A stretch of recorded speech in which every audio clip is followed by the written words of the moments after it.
वर्तमानपत्रातल्या बातम्या वाचून तुम्ही जर काहीच करणार नसाल तर मग वर्तमानपत्र वाचून क्षणभर हळहळ तरी कशाला. वर्तमानपत्र बंद करावं. ज्यांच्या दुःखावर मला फुंकर मारायलाही सवय नाही ते दुःख मी वाचू नये, पाहू नये. माणसं मग का वाचत असतील? आपल्या वाट्याला ते दुःख आलं नाही ह्या समाधानासाठी. ज्यांना वाचताच येत नाही त्यांचं काय अर्थ?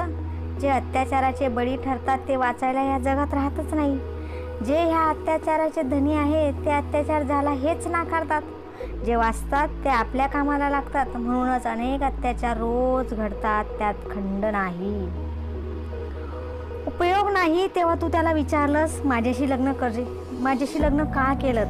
तो म्हणाला तू माझ्यावर प्रेम केलंस म्हणून. तू विचारलंस ती अभिलाषा असेल तर? तो म्हणाला पाण्यावरच्या तरंगाप्रमाणे अभिलाषा एखाद्या जलाशयाच्या पृष्ठभागावर उमटते. खरं प्रेम त्याच जलाशयाच्या तळाशी असलेल्या जिवंत झऱ्यासारखं असतं. मला अभिलाषा वाटली यात काहीच गैर नाही. आता झऱ्यासारखं प्रेम कर. म्हणजे कसं? झऱ्यासारखी जुळजुळत राहा. मला जमेल का? जमायलाच हवं. तू आटलीस की मी संपलो. झऱ्याला कोण आठवतं? संशयाचं शेवाळ. 2 हात आणि 1 मन. माणसाने बेदम कष्ट करावेत आणि उदंड प्रेम करावं. उदंड प्रेम करणारी माणसं कशाचीच गॅरंटी मागत नाहीत. माणसाने हे प्रेम करायची शक्ती घालवली म्हणून आता नियतीसुद्धा कसलीच गॅरंटी देत नाही. संतांचं उदंड प्रेम परमेश्वरावर असतं म्हणून संत कसलीच हमी मागत नाहीत. ते निर्भय असतात. मनस्ताप ही अवस्था अटळ. पण आपणच संघर्ष टाळू शकलो तर तडा गेलेल्या काचेच्या भांड्याचे दोन्ही तुकडे जागच्या जागी राहतात. त्यातून पाणी पिता आलं नाही तरी त्यात फुलं ठेवता येतात. अग्निदिव्य करूनही प्रभू रामचंद्रांचे डोळे उघडले नाहीत किंवा खात्री पटूनही सीतेच्या नशिबातला वनवास टळला नाही. आणि हे सगळं कुणासाठी? तर लोकांच्या कपड्यांचे डाग स्वतःच्या उदरनिर्वाहासाठी काढणाऱ्या एका धोब्यासाठी. ह्या धोब्यांना आपणच जन्म देतो आणि त्यांच्या मूर्ख अरेरावी भूमिकेसाठी सगळी कर्तव्य चोख बजावूनही स्वतः अग्निपरीक्षा देतो.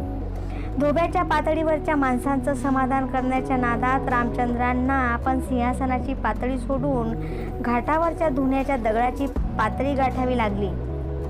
कुणाच्या समाधानासाठी कुणाचा अंत पाहायचा हे माणसाने ठरवायला पाहिजे.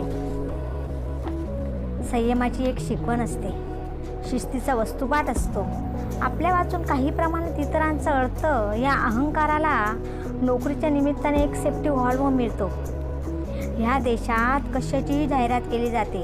राज्यकर्त्यांनी व्यापाऱ्यांना अख्खा देश विकलाय. पाठीतली उष्ण, सर्दी, खोकला, डोकेदुखी यापैकी कोणतीही व्याधी 2 सेकंदात बरी होणारी असती तर ती मुळातच झाली नसती. कोणताही क्रिकेटवीर ॲनॅसिन घेतो आणि ते रक्तापर्यंत पोचायच्या आत सेंचुरी काढतो. पाय मुरगळलेला असाच कोणी एक आयोडेक्स लावतो आणि ते सुकवायच्या आत 300 मीटर शर्यतीत पहिला येतो. माणसांना जसा कायदा हातात घेऊ नये त्याप्रमाणे मेडिसिनसुद्धा. खऱ्या अर्थाने जी माणसं मोठी असतात त्यांची उंची न सांगता समजते.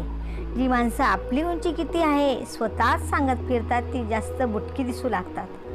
फूट आणि इंच या जुन्या मापात उंची सांगण्याऐवजी अशा माणसांना सेंटीमीटर्स जवळचे वाटतात. दुःखात होरपळलेल्या माणसाला शब्दांचा चेहरा दिसत नाही आणि त्याचा वासही ओळखता येत नाही. मग तो माणूस अजाणपणे सगळ्यांनाच दुःख सांगत सुटतो किंवा सगळ्यांपासून पळण्याचा प्रयत्न करतो. इट जस्ट हॅपन्स असं म्हणत पुढच्या क्षणी जी माणसं कामाला लागतात ती जास्त जगतात. अश्रू गाळण्यात आपलं 20% आयुष्य वाया जात असेल. काही माणसांचे तितके टक्के आयुष्य इतरांच्या नावाने बोटं मोडण्यात जातं. पुढच्या क्षणी मागचा क्षण विसरणारे अलिप्त, कृतघ्न, वास्तववादी की हे सगळे समर्थांचे शिष्य. मरे एक त्याचा दुजा शोक आहे. अकस्मात तोही पुढे जात आहे. 11 शब्दात समर्थांनी सगळं उकलून दाखवलं. शरीर सुखाच्या बाबतीत पुरुष निसर्गतः कड्याच्या टोकावर उभा असतो. स्त्री लांब मागे पाठीवर असते. तिला फुलवत रुंजी घालत हळुवारपणे टोकापर्यंत आणायचं असतं. तिथपर्यंत ती आली की मगच मिलनाचा अर्थ समजतो. हे रहस्य ज्यांना समजत नाही त्यांच्या घरी फक्त पाळणे घालतात, तिथे शृंगार होत नाही. नवरा झाल्यावरही त्याच्यातला प्रियकर जिवंत असला तर शृंगार उरतो. नियतीच माणसाला काही सुखांना पारखं करते तेव्हा तिथं इलाजच नसतो. पण त्याहीपेक्षा माणूस जेव्हा दुसऱ्या माणसाचं आयुष्य वैराण करतो त्याचं शल्य जास्त. नेहमीच्या व्यवहारात माणूस वाघ असतो, फक्त सेक्सच्या बाबतीत तो कमालीचा हतबल आणि परस्वाधीन असतो. स्त्रीपेक्षा पुरुष हळूवार असतो. त्याचे ते क्षण जपले तर तो बायकोच्या मागे एरवी पहाडासारखा उभा राहतो. पत्नी म्हणून मी कुठेही कमी पडले नाही. आकाशात जेव्हा एखादा कृत्रिम ग्रह सोडतात तेव्हा गुरुत्वाकर्षणाच्या सीमेबाहेर त्याला पिटाळून लावेपर्यंत सगळा संघर्ष असतो. त्याने एकदा स्वतःची गती घेतली की उरलेला प्रवास आपोआप होतो. असंच माणसाचं आहे. समाजात विशिष्ट उंची गाठेपर्यंत जबर संघर्ष असतो, पण एकदा अपेक्षित उंचीवर पोचलात की आयुष्यातल्या अनेक समस्या ती उंचीच सोडवते. बेदम कष्ट करून पै मिळवावी असं मला अनेकदा वाटतं. सिंहगड पाहायचा असेल तर तो पायी चढतच बघायला हवा. मोटारीचा रस्ता वरपर्यंत केला किंवा हेलिकॉप्टरमधून उतरलात की विज्ञानाचा चमत्कार समजतो, इतिहास समजत नाही. प्रारंभासाठी सगुण साकाराची ओढ ही महत्त्वाची बाब आहे, पण कितीही देखणेपणा म्हटलं तरी त्याला सगुण साकाराच्या मर्यादा छळतात. नाविन्य आणि परिचय ह्या दोन अवस्था एकमेकींच्या वैरीनी. मोर अधूनमधूनच केव्हा तरी दिसतो म्हणून जास्त आवडतो. सातत्य टिकतं ते विचार देखणे वाटतात म्हणून, वृत्ती जुळतात म्हणून. नाविन्याची ओढ ही एक सहजावस्था आहे. कोणतीही देखणी वस्तू तत्क्षणी आवडते. दीर्घ परिचयानंतरही जर व्यक्ती तेवढीच प्रिय वाटली तर सगुण सकारापलीकडचं सौंदर्य दिसू लागतंय, अनुभवायला मिळतंय असं समजावं. पुरुषाला प्रत्येक देखणी स्त्री आवडते हा बायकोचा चुकीचा समज आहे. आकर्षण आणि प्रेम ह्या फार वेगवेगळ्या अवस्था आहेत. जे अमूर्त आहे त्याला मूर्त करू नये. जे मूर्त आहे ते निराकार आहे. जे निराकार आहे असतं ते अनंत असतं. विश्व व्यापून उरतं. स्वप्न तशीच असतात, ती तशीच ठेवावीत. स्वप्नांचे रंग मोजता येत नाही. स्वप्नांची छायाचित्र बनवू नयेत. छायाचित्र सप्तरंगात कोणता येतात. रंगांनी ओथंबलेली छायाचित्र थोड्याच वेळात जुनी का वाटतात आणि स्वप्न कायम टवटवीत का वाटतात. तर स्वप्नात एक जास्तीचा रंग असतो, त्याचं नाव अंतरंग. प्रत्येकाने काही ना काही वेड घेतलेलं असतं. केवळ शरीराने जगणाऱ्या माणसांच्या गरजा निव्वळ शारीरिक असतात. मन नावाची ठिणगी आहे, ती सातत्याने प्राणवायूच्या शोधात असते. पण तरीही आपण घेतलेल्या वेडाला कोणीतरी ते वेड नसून शहाणपण आहे असं म्हणावं ही इच्छा असते. अशा दोन वेड्यांचा प्रवास त्यांच्याही नकळत एकमेकांच्या दिशेने चालू असतो. नियती ज्याप्रमाणे एखाद्याचं आयुष्य अर्पून ठेवते त्याप्रमाणेच कुणाचा सहवास लाभल्यामुळे ते पूर्ण होईल ह्याचं उत्तर पण नियतीजवळच असतं. काही माणसांचा व्यवसायच असा असतो की त्याला काळ वेळाचं शेड्यूल नसतं. म्हणूनच अनियमित वेळापत्रकाच्या माणसाला सांभाळायचं असेल तर कुटुंबातल्या इतर माणसांना काटेकोर दिनचर्या हवी. संशयी माणसं टॅलेंटेड असतात असं मुळीच समजू नका. तसं असतं तर संशयी वृत्तीची एकूण एक माणसांना समजलं असतं की आपल्या जोडीदाराला निव्वळ प्रेम करून आपल्याला जिंकता आलं असतं. संशयाच्या बेडीपेक्षा प्रेमाची बेडी तोडणं फार कठीण असतं. सेवानिवृत्तीनंतर अनेकांची अवस्था बघवत नाही, पुत्र विचारत नाही नंतर.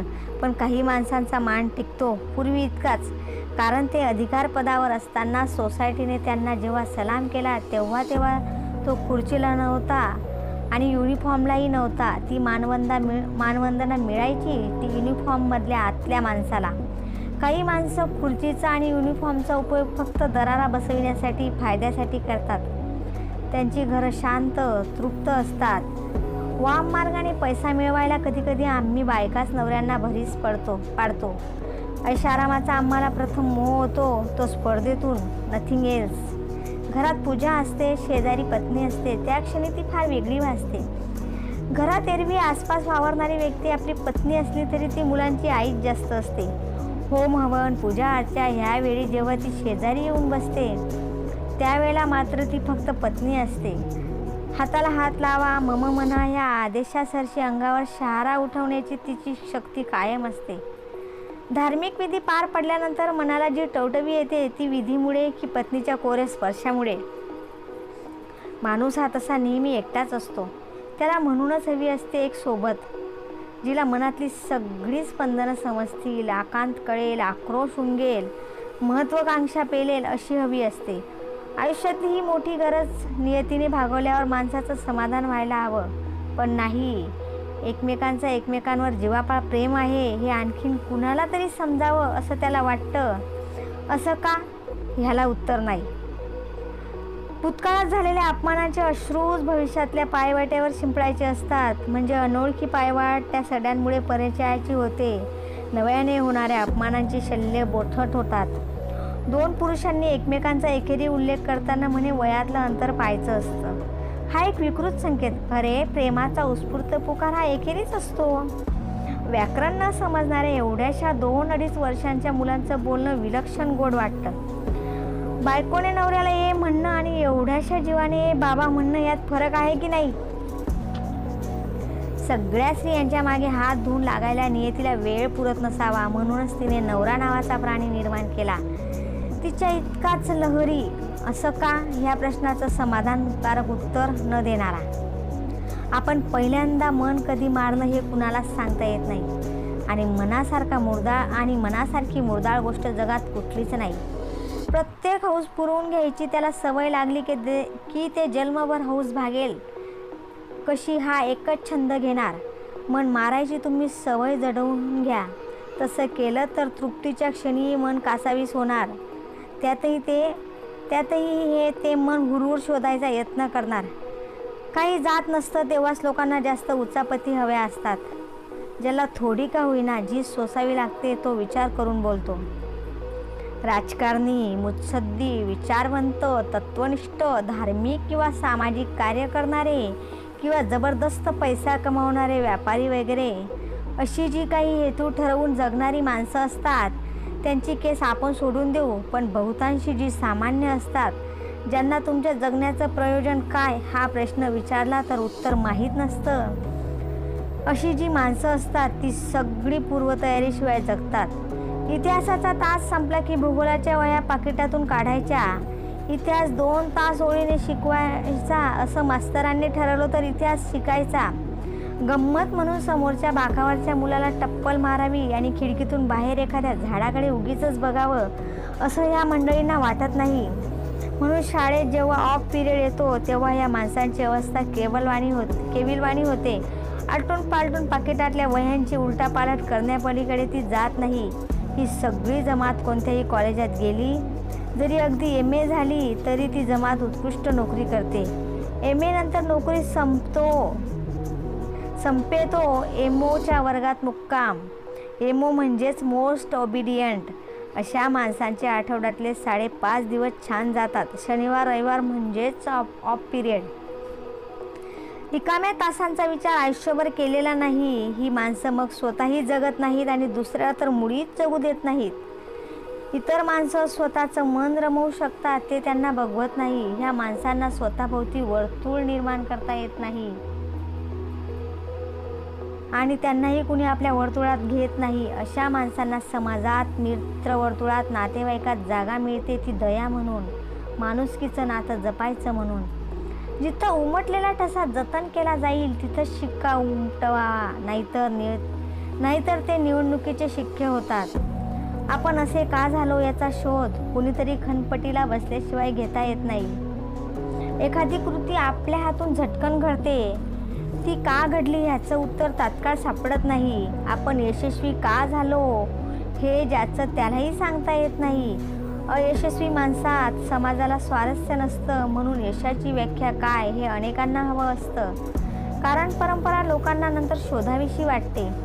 प्रत्येक नव्या अनुभवाचं नातं अंगावर काटा किंवा रोमांच उठवणारे केवळ एका क्षणाशी असतं. दुसऱ्याच पुढच्या क्षणी तो अनुभव एका क्षणाने जुना झालेला असतो. नंतरचा आनंद पुनरुक्तीचा असतो. क्षणभंगूर हे विशेषण आयुष्याला न लावता अनुभवालाच लावलं पाहिजे. वैराग्याची व्याख्याही तशी सोपीच. पुनरुक्तीला आनंद संपणं म्हणजे वैराग्य. स्वैराचारी वृत्तीची व्यक्ती स्त्री असो किंवा पुरुष कोणतंच बंधन मानित नाही. थोड्याफार चाळ बाळगणाऱ्या माणसालाच केव्हा तरी स्वातंत्र्य मिळवावंसं वाटतं. अशी माणसं आपल्या गरजेनुसार स्वातंत्र्य मिळू शकेल ह्याच्या आनंदातच स्वेच्छेने पारतंत्र्यात रममाण होतात. भूतकाळाशी माझा संबंध नाही. न परतणाऱ्या काळावर स्वतःच्या आयुष्याची जबाबदारी टाकणं सोपं असतं.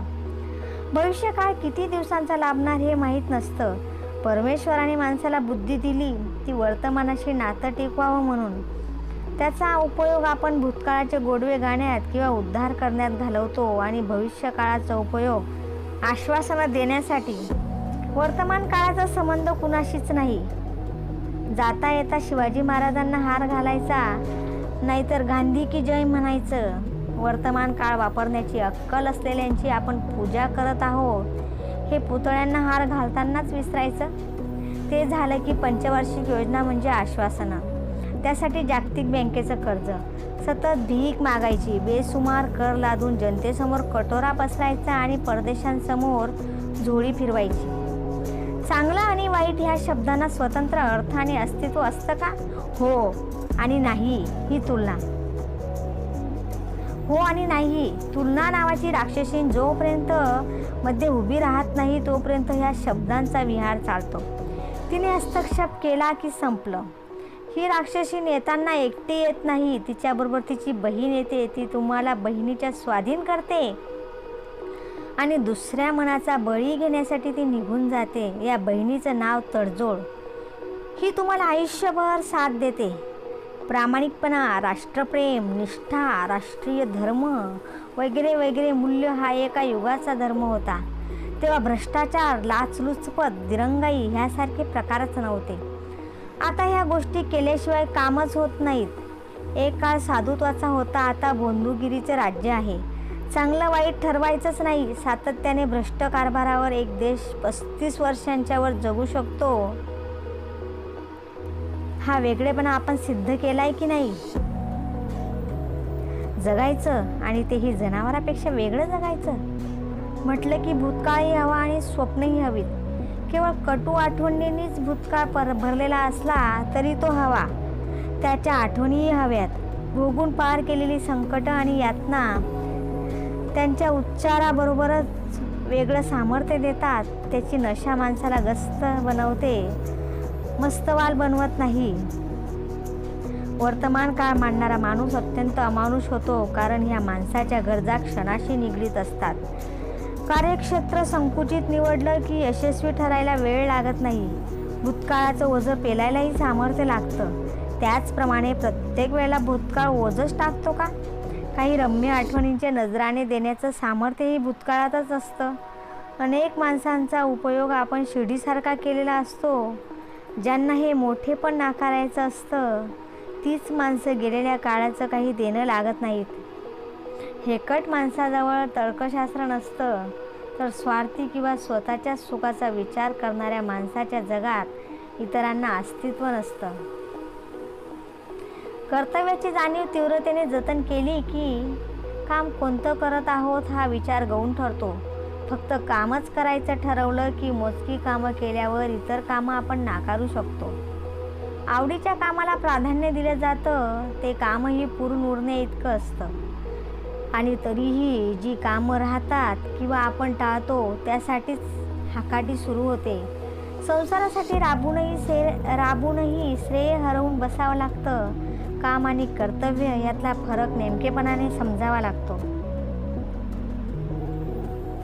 चोख कर्तव्य बजावणाऱ्या माणसांचा आनंदही स्वावलंबी असतो. नेमून दिलेल्या कामांना मी स्वीकारलेल्या कामांचा गणवेश चढवले. काम आणि कर्तव्य यात मग फरक राहिला नाही. म्हणूनच ही बाई इतकी आनंदी कशी असू शकते ह्याचं खोड इतरांना उकललं नाही. अनेक कोडी उकलण्यापलीकडची असतात, कारण निव्वळ उभे शब्द आणि आडवे शब्द यांच्या चौकटीत ती सजवता येत नाहीत. वृत्तीप्रमाणे माणूस समर्थन शोधतो की समाधानकारक समर्थन सापडल्यावर तो तसं वागायचं ठरवतो. आधी वृत्ती की आधी समर्थन याचा शोध घेण्यातही अर्थ नाही. जोपर्यंत त्याचे फटके ज्याचे त्याला बसत नाहीत तोपर्यंत वृत्तीही तशा राहतात आणि समर्थनाची शक्तीही. मृत्यूवर कुणालाच विजय मिळवता येत नाही. त्याचं कारणच हे, तो काटेकोरपणे वेळा सांभाळतो, वर्तमान काळ जपतो, मागच्या पुढच्या क्षणाचा तो काही देणं लागत नाही. जीव वाचावा म्हणून केलेल्या प्रार्थनांशी त्याचा संबंध नाही. जीवाभावाचा माणूस त्याने नेला म्हणून तुम्ही दिलेल्या शिव्या शाप आणि पुढच्या क्षणी नातेवाईकांनी फोडलेल्या किंकाळ्या तो ऐकत नाही. आयुष्यात नुसती गुणवत्ता उपयोगी पडत नाही, वेळेचं भान ठेवणं महत्त्वाचं. वेळेशी आणि काळाशी फटकून वागणाऱ्या गुणवान माणसांचा आक्रोश म्हणजे इतिहास. टॅलेंटेड पण वेळेवर न भेटणाऱ्या माणसांपेक्षा मठ्ठ पण हव्या त्या क्षणी हजर होणाऱ्या माणसांवरच आपली मदार असते. प्रत्येक मूल त्याच्या आईवडिलांना स्वतःच्या रूपाने दुसरं बालपण जगायची संधी मिळवून देतं आणि काळाबरोबर पुढे जाऊन सुधारलेला समाज तुमच्या मुलाचं बालपण तुमच्या बालपणापेक्षा समृद्ध करतं. जनरेशन गॅपच्या नावाने हाकाटी करण्यापेक्षा आपण आपलं बालपण नव्याने अनुभवावं अशी वृत्ती असते. तेव्हाच आपल्याला लहानपणीनं मिळालेल्या गोष्टी आपल्या मुलांना मिळाव्यात यासाठी धडपडावंसं वाटतं. तुमचं सगळं बालपण दुःखाने भरलेलं होतं. ह्याला जो जेव्हा जन्मलाच आलेला नव्हता तो तुमचा मुलगा कसा जबाबदार होऊ शकतो? आम्ही कोण आहोत? जनावरं? छे, आम्ही पूर्णत्वाने जनावरं झालो तर चांगलं होईल. जनावरं वाजवीपेक्षा जास्त खात नाहीत, जनावरं बलात्कार करीत नाहीत, जनावरं सज्जनांची राजरोज हत्या करून दयेचा अर्ज करीत नाहीत. वर्तमान काळ बोलायचा नसतोच, तो जगायचा असतो. माणसं बोलतात ती भूतकाळाबद्दल, त्यातल्या त्यात दुःखाच्या हकीकती, त्याचीच उजळणी. दुःख जितकं जुनं तितकं त्याला जास्त पॉलिश. झाडाझुडपात फुलं जशी उगवतात तशी ती बघायची नाहीत. वेगवेगळ्या आकाराची भांडी आणायची, त्या भांड्यात बाणांची शय्या करायची आणि मग कर्दळीच्या पानांपुढे निशिगंधाला टाटकळत ठेवायचं आणि आफ्रिकन लिलीच्या घोळक्यात गुलाब रोवायचे. त्या काट्यांच्या शय्येवर फुलांना डुलायला लावायचं. म्हणायचं इकेबाना. तशी जुनी दुःख जास्त आकर्षक करायची ती अनेकदा सांगून सांगून निरूपणाला नेमकेपणा आलेला असतो. त्या दुःखाचा इकेबाना करायचा. झाडं तसं करत नाहीत. फुललेल्या फुलाच्या पाकळ्या गळत असताना इकडे देठाला हा नवा हुंकार उमटत असतो. मी तेवढंच मानते, त्याने भागतं. 2च मिनिटांपूर्वी वाऱ्याची झुळूक येऊन गेली ह्याच्या निव्वळ आठवणीने किंवा आता वारं येईल ह्या प्रतीक्षेवर ह्या क्षणी उकडण्याचं थांबतं का? मोठ्या आघातांसाठी माणसाच्या मनाची तयारी झालेली असते आणि तशा प्रसंगी सावरणारेही अनेक भेटतात. छोटे छोटे आघात असंख्य असतात. ते एकट्याला गाठून हतप्रभ करतात. त्यात वाटेकरी नसतात. ते एकट्याने सोसायचे. माणूस थांबतो, शिणून जातो, खचतो, पण पुन्हा सावरतो. तो शिणवटा कुणाला कळत नाही, सावरणंही समजत नाही. नव्या उमेदीने मागे पाहत पाहत प्रवास चालू असतो आणि तो ठेवावा लागतो. आपली मुलं म्हणजे आपले खरे परीक्षक असतात. आई वडील म्हणजेच नवरा बायको आपण होऊन एका टीकाकाराला जन्माला घालतात. ती मुलं परखडपणे कुणाचं चुकतं हे अचूक सांगतात. आपण त्यांना तुला अक्कल नाही म्हणून गप्प बसवतो. त्यांना अक्कल असते का? नसते, म्हणूनच ती खरं बोलतात. अक्कल वाढली की अहंकार वाढतो. आडमुठेपणा रक्तात वाहतो. खरं आणि खोटं ह्यात जे सूक्ष्म अंतर आहे तिथं मतलब साठू लागतो. पुढे त्यात स्वार्थाची भर पडते. मुलांना मग कुणाची बाजू घ्यायची ते कळायला लागतं. मुलं सब्जेक्टिव्हली बोलत नाहीत, ऑब्जेक्टिव्हली बोलतात. ह्या उलट आपण सब्जेक्टिव्हली जगतो. आपण कसे जगतो ह्याचाच पत्ता लागत नाही. आपण सगळे डिप्लोमॅटिककडून ॲटोमॅटिककडे दौड करीत आहोत. आपल्यातला माणूस झपाट्याने नाहीसा होत आहे. साधे प्रश्न आपण गहन करतो आणि मग जी समस्या निर्माण होते तिचे बळी होतो.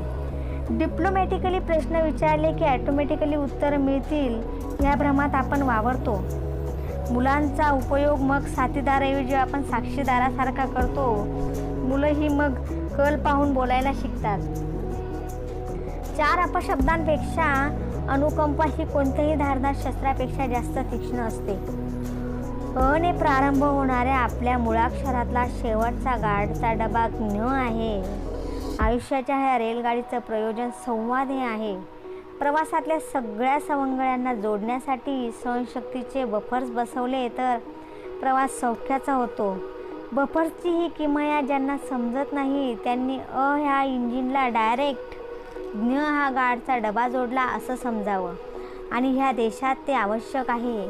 इंजिनपासून गार्डापर्यंत मतपेट्यांच्या डब्यांची ही लोकशाही एक्सप्रेस अज्ञ प्रवाशांशिवाय राजधानीपर्यंत कशी जाणार?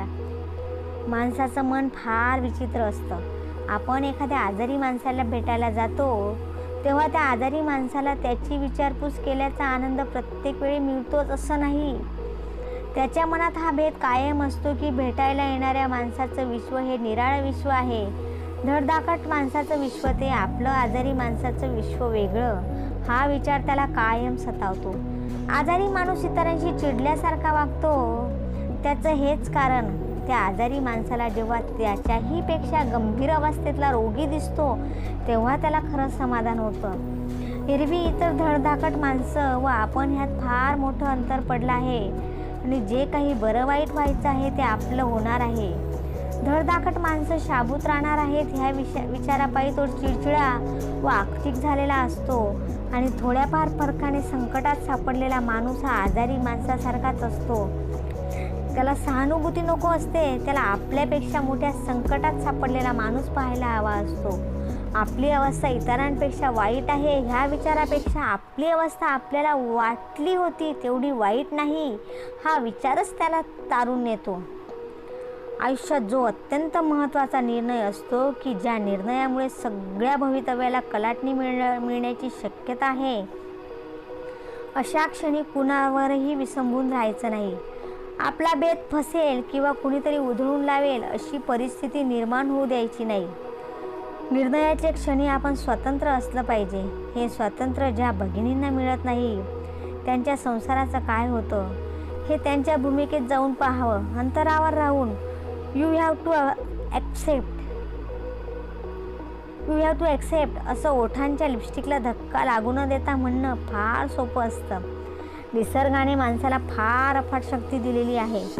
स्वतःत असलेली निर्मितीची शक्ती त्याने स्त्री पुरुषांना बहाल केली. म्हणूनच नवरा बायको जेव्हा तादात्म्य पावतात, एकरूप होतात, तेव्हा स्वतःसारखाच एक चालता बोलता जीव निर्माण करू शकतात. इतकी एकरूप ती जर वैचारिकदृष्ट्या भावनात्मकदृष्ट्या पूर्ण होतील तर स्वतःच निर्माण केलेल्या संततीला ताब्यात ठेवू शकणार नाहीत. असं कसं होईल? माणसाचं मन ही एक फार मोठी शक्ती आहे. ती कोणत्या स्वरूपात कुठे कशी प्रकट होईल हे सांगता यायचं नाही. प्रकट झाल्यावर ती विधायक होईल की विध्वंसक होईल हे सांगणं कठीण आहे. मला तर मन म्हणजे बाटलीत कोंडलेला राक्षसच वाटतो. अफाट शक्ती आणि बुद्धीवर ताबा नाही. एखादी व्यक्ती जाता जाता जेव्हा आपल्याला अपेक्षित नसलेला एखादा कॉमेंट करते तेव्हा त्याचं फक्त नवल वाटतं. पण केव्हा तरी सगळ्या आयुष्याचा पट उलगडून बसण्याचा क्षण येतो तेव्हाच त्या माणसाचे खरे विचार समजतात. पृष्ठभागावरून नुसतंच वाहून गेलेलं पाणी किती आणि जमिनीने धरून ठेवलेलं किती हे बोरवेल खणल्याशिवाय कळत नाही. वर्ष संपले की आपण नवीन कॅलेंडर आणतो. काही वाणी सामानाबरोबर फुकट देतात. कधी कधी कॅलेंडरसाठी आपण अनावश्यक वस्तूही विकत घेतो. प्रत्येक महिन्याला वेगवेगळं चित्र असलेलं, कधी जाहीरपणे लावता येणारं किंवा लावता न येणारं भारी कॅलेंडरही आपण पळवलेलं असतं. कितीही आकर्षक म्हटलं तरी त्याचं नाविन्य किती काळ. नाविन्य इतकी चटकन शिळी होणारी दुसरी कोणतीही वस्तू नसेल. भिंतीकडेच पाहत आयुष्य घालवणाऱ्या रिकामटेकड्यांना कॅलेंडरवर कोणतंही चित्र चालतं. व्यक्तिमत्व घडवणाऱ्या माणसांच्या बाबतीत तारखांचे चौकोन जास्त सचित्र असतात. प्रत्येक चौकोनावर वेगळं चित्र, वेगळा विचार, वेगळी प्रगती, वेगळं शिखर. तो पट जेव्हा जेव्हा उलगडला जातो तेव्हा समोरच्या माणसाला जाणवतं की प्रत्येक श्वासाचं दाम मोजून श्याम विकत घेणारी गदिमांची नायिका आणि समोरचा माणूस एकच आहे. बुद्धी, मन आणि शरीराचं दान करून या माणसाने कॅलेंडरचा काल निर्णय स्वतः विकत घेतला आहे. मूल वृत्तीने जसं व्हायला हवं असं आपल्याला वाटतं त्यानुसार आपण त्याचं नाव ठेवतो आणि मूल प्रत्यक्षात कसं असतं ते 8 वर्षांनी समजतं. तेव्हा वृत्तीप्रमाणे नाव बदलावं. एक असतो आदर्शवाद, दुसरा वास्तववाद. परदेशातल्या वास्तव्यामुळे मी पहिला राहिलोच नाही. 3च वर्ष मी जेमतेम तिथं होतो. पण त्यापूर्वी जिथं माझं आयुष्य गेलं ते घर मला परकं वाटायला लागलं. नवल वाटतं. त्याचं असं आहे, पावसातून भटकताना अंगावरचा शर्ट भिजतो तेव्हा काही वाटत नाही, तो अंगावरच हळूहळू सुकतो तेव्हा त्याचंही काही वाटत नाही. सुकला नाही तरी ओल्याची सवय होते, पण म्हणून कुणी ओला शर्ट अंगात घाल म्हटलं तर कसं वाटतं? परत आलो तेव्हा असंच झालं. ओला शर्ट वाळवायच्या आत पुन्हा घालायला लावल्याप्रमाणे. इंग्लंड, अमेरिका खरोखर एवढे ग्रेट देश आहेत का? विचारायचं कारण तुम्ही काय पाहता याच्यावर आहे. मला तिथं प्रत्येक माणूस दिवसाचं मिनिटनी मिनिट वापरताना दिसला. खरी संपत्ती वेळ हीच. मी फक्त तेवढंच टिपलं. तो देश समृद्ध का झाला ते मला समजलं. त्या दिवसापासून वावदुकगिरीला मी फाटा दिला. अनेक टॅलेंटेड माणसं वेळ न सांभाळल्यामुळे कशी वाया गेली ते मी पाहिलं. वेळेचं महात्म्य मला अमेरिकेनं शिकवलं. मुळाक्षरं, बाराखडी म्हणा किंवा वर्णमाला सगळेच शिकतात, पण ह्या वर्णमालेत सुसंवादातला सु मिसळला तर त्याची सुवर्णमाला होते. कबुतराला गरुडाचे पंख लावता येतीलही, पण गगनभरारीचं वेड रक्तातच असावं लागतं, कारण आकाशाची ओढ दत्तक घेता येत नाही. पायाखालची वाट स्वतःची असावी. ती सापडेपर्यंत प्रवासाचा प्रारंभ करू नका. निसर्ग जवळून दिसावा म्हणून प्रवासात दुसऱ्या प्रवाशाची दुर्बीण उसनी मिळू शकते, पण डोळ्यांचं काय? ते स्वतःचेच लागतात. ते डोळे मिळवा. तुमच्या जवळच ते आहेत. त्या डोळ्यांजवळ शक्ती पण असेल, पण तुम्ही त्याचा शोध घेतलेला दिसत नाही. शिकारीत मचाण बांधून देणारी मिळवता येतो. सावजाला उठवण्यासाठी हाकारे गोळा करता येतात, पण सावज टिपण्याचं काम शिकाऱ्याचं असतं. तेच आयुष्यातल्या प्रत्येक व्यवसायाचं टिपण हा महत्त्वाचा घटक. तुमच्या सध्याच्या धडपडीतून तुम्हाला प्रसिद्धी मिळेल. सिद्धीचं काय? तेव्हा काय मिळवायचं ते ठरवा. दुसऱ्याची दुर्बीण वापरायची की फक्त नजरेची ताकद आजमावून पाहायची ह्याचा विचार करा. नजरेची शक्ती वाढवली तर जवळचं आणि लांबचं पण दिसेल. ज्या मनाला आपण हळवं समजतो ते तुफान, बलदंड, मस्तवाल असतं. त्याला पर्याय चालत नाही. त्याला हरवलेली वस्तूच हवी असते आणि दुरावलेली व्यक्ती. पैशाचं पाकीट चोरीला गेलं तर त्याला तेच पाकीट हवं असतं. जीवाभावाची व्यक्ती जवळ असली तरीही त्याचं मन मारल्या गेलेल्या पाकिटाभोवतीच फिरतं. सोडून गेलेली व्यक्ती तुम्हाला काहीच सुचू देत नाही. कोणताही उपदेश उपदंशासारखा वाटतो, भक्तिरस सक्तिरसासारखा वाटतो. बेदम कामात स्वतःला गुंतवून घ्या हे सांगणं म्हणजे गाडीतलं पेट्रोल संपलं हे कुणाला सांगू नका, प्रवास करा असं म्हणण्यासारखं आहे. स्वतःची अस्मिता कधी टिकवता येते तर मित्राच्या अस्मितेची जेव्हा सखोल जाणीव असते तेव्हा. ती जाणीव असली म्हणजे चार चौघात आपल्या मित्राशी वा मैत्रिणीच्या बाबतीत कसं वागायचं, बोलायचं हे आपोआप समजतं. आयुष्यभर माणूस समान धर्मियाच्या शोधात असतो.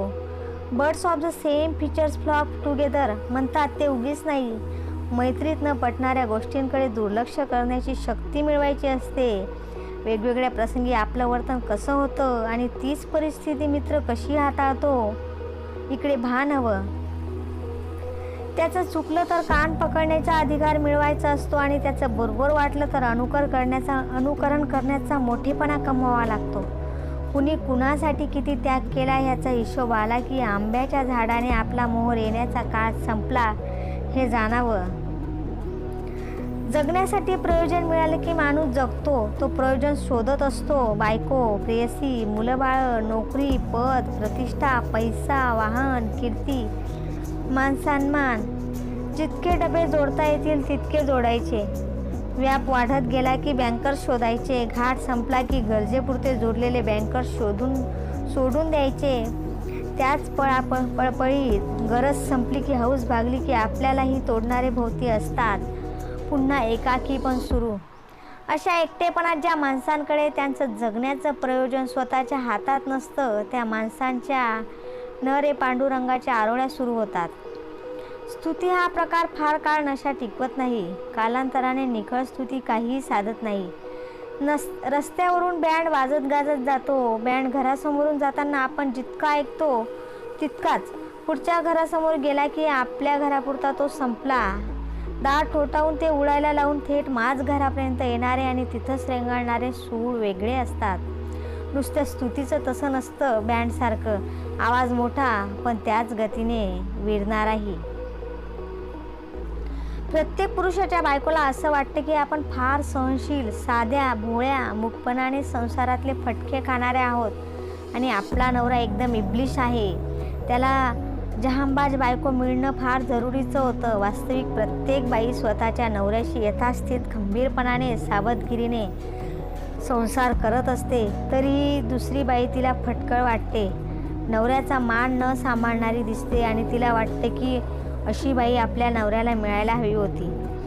माणूस एकदा बाजूला पडला की पार उतरला, मग स्पष्ट वक्तेपणाला फटकळपणा म्हटला जातो. मोकळ्या वृत्तीला वाह्यात ह्या विशेषणाचा आहेर मिळतो. व्यवहारातला चोख असलेल्या माणसावर बिलंदरपणाचा शिक्का मारला जातो. थोडक्यात उपजत असलेल्या गुणांची शंका घेतली जाते. सावळेपणाला काळेपणा म्हटलं जातं. दुर्गुणांना अनेक रूपं धारण करता येतात आणि त्यांच्या मोहात पडावं इतकी ती आकर्षक असतात. उदाहरण देऊ? अवश्य. मारीचाने सुवर्णमुगाचं रूप घेतलं एवढा एकच पुरावा खूप झाला.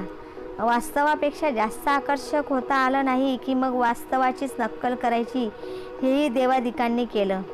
नलासारखे 5 नल मग दमयंतीला दरबारात कडमडले तर इंद्राला डिट्टो गौतमच व्हावं लागलं. निष्क्रिय माणसं आणि अतिअहंकारी माणसं शेवटी एकटी पडतात. आपल्या ह्याच स्वभावापायी आपण एकटे पडलो आहोत हेही ते मान्य करीत नाहीत आणि तरीही त्यापैकी काहींचं नशीबच इतकं चांगलं असतं की अशा माणसांना सांभाळणारी माणसं त्यांना शेवटपर्यंत लाभतात. त्यामुळे आपलं आजवर काहीच चुकलेलं नाही अशा समजुतीत ती माणसं आळस आणि अहंकार दोन्हींचं जतन करतात. अशा माणसांना सांभाळताना आपली सहनशक्ती कमी पडते.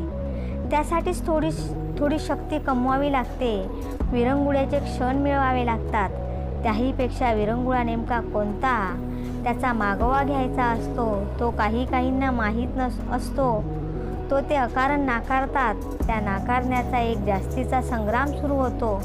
2 आघाड्यांवर युद्ध सुरू होतं. नामस्मरणात न रमणारी माणसं जपजाप्य आणि एकांताचा जास्त पाठपुरावा करतात. काही ड्रिंक्स घेतात आणि दोघंही अशांत राहतात. अपायावर उपायही नेमका पकडण्याचं भाग्य किंवा बुद्धी ज्यांच्यापाशी ते आयुष्याचे स्वामी होतात.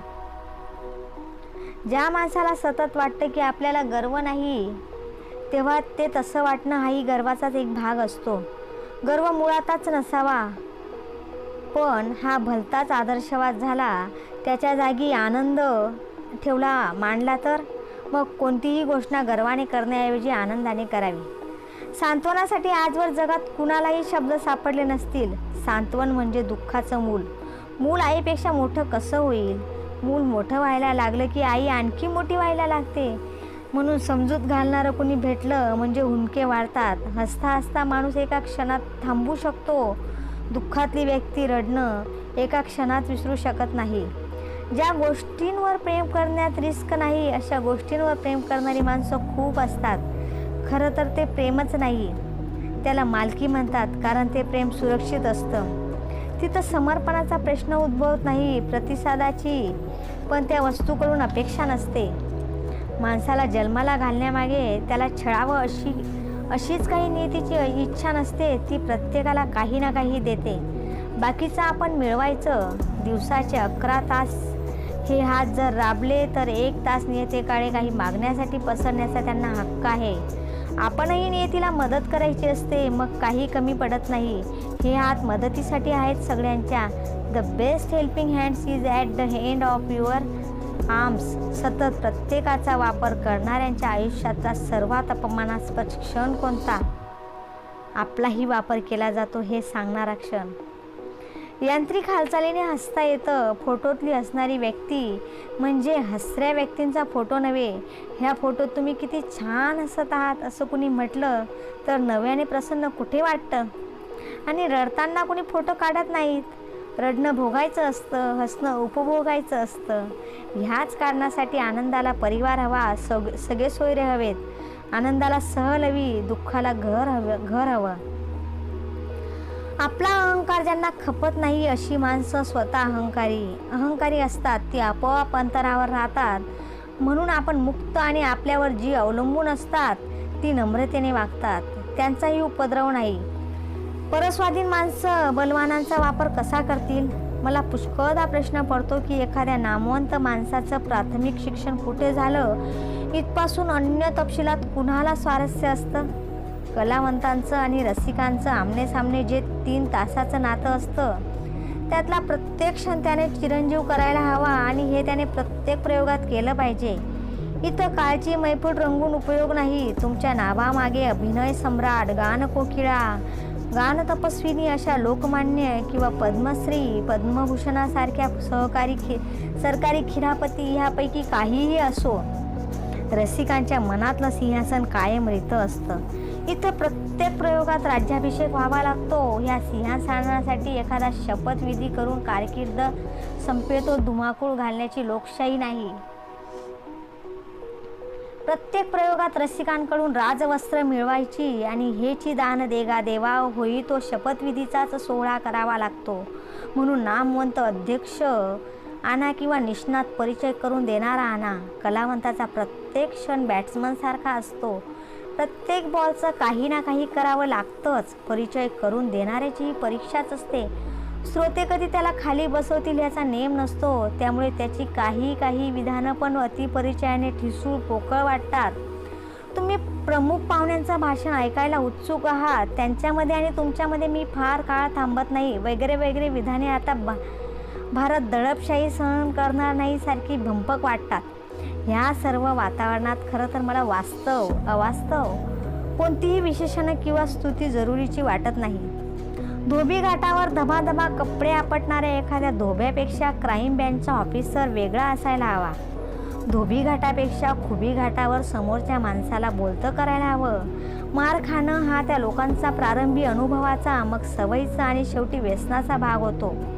मार देणाऱ्या माणसालाही कमी कष्ट होत नाहीत. सारखी संतापण्याची सवय लागते तेव्हा मार खाऊन वठणीवर येणाऱ्या गुन्हेगारांची संख्या हळूहळू कमी होते.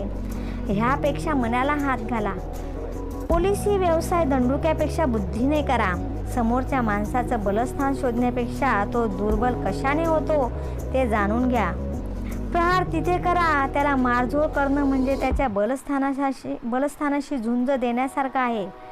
मारलं की गुन्हा कबूल केला जातो हा एकच नियम जर आयुष्यभर सांभाळलात तर तुमच्याही बुद्धीची वाढ होणार नाही. फक्त झोडपून काढून प्रश्नांची उत्तरं मिळवायची असतील तर 4 पैलवान नेमून काम भागलं असतं. गुन्हेगाराला बेरड बनवू नका, त्याला हळुवार बनवा, म्हणजे तुमचीही दमछाक होणार नाही. कोणत्याही श्रेष्ठ पदाला पोहोचलेल्या व्यक्तीला समर्थनाशिवाय स्वतःचं श्रेष्ठत्व टिकवता आलं पाहिजे. शरण आल्याने फरक पडत नाही. रिअलायझेशन केवळ पाय पकडून होत नाही. क्षमा मागणारा माणूस जास्त धोकादायक. क्षमा मागणं, चूक कबूल करणं हा बहाणा असतो. पुन्हा पहिल्याच मार्गावर जाण्याचा परवाना असतो. कारण वाकावं लागलं ह्याचा खोलवर राग असतो. कुणाचा तरी अपमान केला, असभ्य उद्गार काढले, आपल्या प्रतिभेला तडा गेला, तो सांधण्यासाठी माणूस क्षमा मागतो. आपण मूळचे तसे नाही आहोत हे ठसवण्याचा तो दुबळा प्रयत्न असतो. क्षमा मागण्याने पुन्हा पहिल्यासारखंच वागण्याची मोकळीक मिळते. त्याऐवजी आपल्याला क्षमा कोणत्या कारणासाठी मागावी लागत आहे याचं आत्मपरीक्षण करावं. व्यवहाराला गंध नसतो, स्पर्श नसतो, सूर नसतो, गोंगाट असतो, रुचीच नसते, मग अभिरुचीची बातच दूर. व्यवहार प्लास्टिकच्या फुलासारखा असतो. प्लास्टिकची फुलं सुकत नाहीत आणि ही तर इम्पॉर्टेड फुलांचे रंग विटत नाहीत. ही फुलं ज्यांना परवडतात त्यांच्या माना त्या फुलांच्या देठासारख्याच ताटच राहतात. त्यांचं निर्माल्य होत नाही. जन्मच नाही तिथं मरण कुठलं? ह्या फुलांना फक्त धुळीचा शाप. सरपणे धुतली की झालं, पण नळाखाली धरल्यावर ती शारून येत नाहीत. जन्म मरणाचाच फेरा नसेल तर शहारे, रोमांच, आसक्ती, विरह, मिलन, भय सगळ्यातूनच मुक्ती. जिवंत फुलं स्वाभिमानी असतात. धुळीचा थर जमण्याआधीच मरण पत्करतात. निर्माल्य म्हणजे होतात्म्य, धुळीचा पेहराव म्हणजे अमरता. Customs income tax, sales tax आणि कोणत्याही इन्क्वायरी काउंटरवरचा माणूस कधीही हसत नाही. एखादा चुकून हसला तर त्याला पोस्टात किंवा एस टीमध्ये पाठवतात. इन्क्वायरी काउंटरवर जर एखादी बाई असेल आणि ती जर सौजन्याने बोलली तर शिक्षा म्हणून तिला टेलिफोन ऑपरेटर करतात. उघड्या जगातले व्यवहार सगळे वेगळे असतात. चोर कोण, साव कोण कळणं मुश्किल. ह्या देशात चोरांच्या अंगावर जास्त भारी कपडे असतात. दुःखात होरपळलेल्या माणसाला शब्दांचा चेहरा दिसत नाही आणि त्याचा वासही ओळखता येत नाही. मग तो माणूस अजाणपणे सगळ्यांनाच दुःख सांगत सुटतो किंवा सगळ्यांपासून पळण्याचा प्रयत्न करतो. फूल म्हणजे मातीचा हुंकार, पावसाच्या प्रत्येक थेंबाला दिलेला प्रतिसाद. म्हणून एक फूल एकदाच जन्माला येतं. टेलिफोनवरच्या प्रत्येक वाक्याला आपल्याला ऐकणाऱ्याकडून कमीत कमी हुंकार हवा असतो. तसं हुंकाराच्या अलीकडे उच्चाराचं संभवत नाही. त्या फुलातला सुगंध म्हणजे आकाश तत्व. का आकाशच का? त्याला अंत नाही म्हणून. सुगंधाचा प्रारंभ आणि शेवट शोधता येत नाही म्हणून. वाऱ्याचा एक हलकासा झोका त्याला जिथपर्यंत नेईल तिथपर्यंत त्याचं आकाश. वारा म्हणजे जमीन आणि आकाश यांचं मिलन अंकुरित झालं हा संदेश माणसांपर्यंत नेणारा दूत. एका फुलात मला इतकं दिसतं. निर्बुद्धातल्या निर्बुद्ध माणसालाही तुला ह्यातलं काही समजणार नाही म्हटलं की संताप येतो. बुद्धिमान माणसाला अकलेचा अहंकार असतो तर मूर्ख माणसाच्या गर्वाला मूर्खपणा जाहीर झाल्याने त्याचा धक्का पोचतो. संत जलाशयात दगड टाकला म्हणजे जे गोल तरंग किनाऱ्यापर्यंत जातात ते बघताना अंगावर तशीच वलय निर्माण होतात. पण अकारण आणि अचानक दगडांचा आघात होता क्षणी जलाशयाला काय वाटत असेल याचा कुणी विचार करतं का? जलाशय काहीही बोलत नाही. शिवी दिली तरी एखाद्या संताने हसून पाहावं. त्याप्रमाणे वर्तुळाकृती तरंगाचं जलाशय बाहेर करतं. कोंब आणि माणूस सारखाच. बी जमिनीत सुरक्षित असतं, अंकुर उघड्यावर पडतो. कुणीतरी ओरबाडेल, कुणाचा तरी पाय पडेल अशा दहशतीत त्याचा प्रवास सुरू होतो. माणसाचंही तसंच. आईच्या गर्भात मूल सुरक्षित असतं. श्वासही घेण्याचं कष्ट नाहीत, पोटा पाण्याचा प्रश्न नाही. जन्म झाला की सगळं सुरू. त्यातही कुणाच्या तरी ललाटी कोणता प्रवास.